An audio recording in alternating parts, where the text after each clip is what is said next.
विदेश में करोड़ों रुपए छाप रहा था, काफी पढ़ा लिखा कर दूसरे देश में भेजा था। घर पर लौटता है, अपने देश लौटता है, एक लड़की से मुलाकात करता है। सबसे पहले उसकी गर्दन उड़ाता है, उसके 6 हिस्से करता है, बाद में उसे कुएं में डाल देता है। ऐसी खौफनाक वारदात को एक लड़के ने क्यों अंजाम दिया, जिसने इतनी ज्यादा पढ़ाई की थी, ना सिर्फ इतना दूसरे देश में वह रह रहा था, ऐसी भी क्या बात हो गई थी। अचानक से अपने देश में आकर वह एक लड़की की इतनी बेरहमी से हत्या कर देता है। इस वारदात के पीछे का कारण जानकर आप हिल जाएंगे, आपके पैरों तले से जमीन खिसक जाएगी। नमस्कार दोस्तों, स्वागत है आप सभी का एक बार फिर से श्रद्धा हत्याकांड ने जहां पर पूरे देश को हिलाकर रख दिया था। उसके बाद में एक काफी ज्यादा खौफनाक वारदात निकलकर सामने आ रही आजमगढ़ से, आजमगढ़ के पश्चिमी पट्टी से, जहां पर एक लड़की रहा करती थी जिसका नाम साधना बताया जा रहा है। साधना की शादी करीबन 2 साल पहले हो गई थी। दरअसल बता दें कि साधना की शादी उसके माता पिता ने बड़े ही धूमधाम से की थी,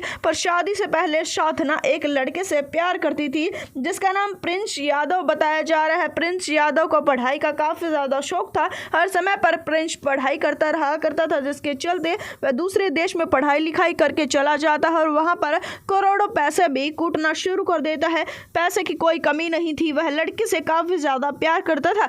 हर समय पर लड़की से बात करते हुए एक ही बात कहा करता था कि तुम्हारे साथ मैं शादी करूंगा और तुम्हें दूसरे देश में लेकर आऊंगा। पहले तो लड़की भी यही बात कहती थी कि मैं तुम्हारे साथ में शादी करूंगी। हम दोनों काफी ज्यादा खुश थे, पर अब जब भी लड़का शादी की बात करने लगता, लड़की चिढ़ जाया करती थी, कोई जवाब नहीं दिया करती थी, तो प्रेमी को शक हो जाता है और शक हो जाने के चलते वह अपने माता पिता को कहता है कि मैं अर्जेंट ही इंडिया आना चाहता हूँ। वह भारत आ जाता है, साधना के बारे में पूछताछ करने लगता है। हर जगह से इस पूछताछ करने पर उसे पता लगता है कि साधना तो दूसरी जगह शादी कर चुकी है। उसे काफी ज्यादा गुस्सा आ जाता है कि इधर से तो उसकी प्रेमिका उसे झूठे दिलासे दे रही है कि वह उसके साथ में शादी करेगी और इधर से दूसरे लड़के के साथ में शादी कर चुकी है। वह उसी समय पर साधना को फोन करता है और कहता है कि मैं इंडिया आया हूँ, मुझसे मिलने के लिए आ जाओ। साधना उसे मिलने के लिए चली जाती है, तो वह उसे एक सुनसान जगह पर लेकर जाता है और वहां पर जाने के बाद में उससे पूछना शुरू कर देता है कि क्या तुमने शादी कर ली है। तो साधना हक्की बक्की रह जाती है,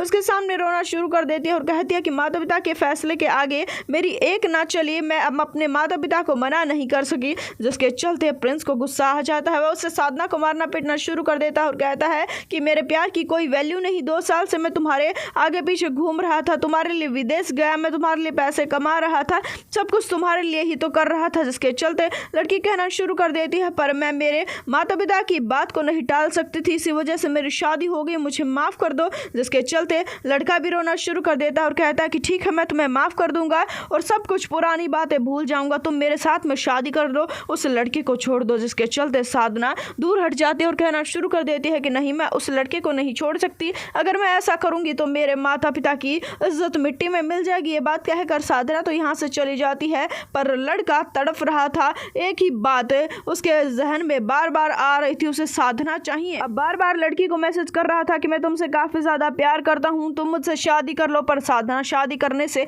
साफ साफ इनकार कर चुकी थी, उसका कोई रिप्लाई नहीं कर रही थी। जिसके चलते लड़का उसे मैसेज करता है कि तुम्हारे गांव में ही जो कुआं है उसके पास में मिलने के लिए आ जाओ, मैं आखिरी बार तुमसे मिलना चाहता हूँ, फिर मैं चला जाऊंगा यहाँ से दूसरे देश में, तुम्हें हमेशा हमेशा के लिए भूल जाऊंगा। लड़की भी यही चाहती थी कि अब वह उसे भूल जाए, अपनी जिंदगी में आगे बढ़े। जिसके चलते वह उससे मिलने के लिए चली जाती है। जैसे ही वह उससे मिलने के लिए जाती है, एक ऐसा कांड, एक ऐसी वारदात होती है जानकर आप हिल जाएंगे। उसे लड़के को गुस्सा आ जाता है, कहना शुरू कर देता है, तुम तो यही चाहती थी कि मैं तुम्हारी जिंदगी से चला जाऊं, पर मैंने तुम्हें पहले ही कहा था कि मैं तुम्हें पा कर रहूंगा, अब मैं तुम्हारी हत्या कर दूंगा। जिसके चलते लड़की हिल जाती है। सबसे पहले वह उसकी गर्दन को उड़ाता है, बाद में हाथ पैर काटता है और कुएं के अंदर डाल देता है। कुछ समय तक, 2 से 4 दिन तक तो वह कुएं के अंदर पड़ी रहती है। बाद में गुमशुदगी की रिपोर्ट दर्ज करवाई जाती है। पुलिस मामले की छानबीन कर ही रही थी कि एक अनजान जगह से फोन आता है और कहा जाता है कि महिला की लाश मिली है कुएं के अंदर।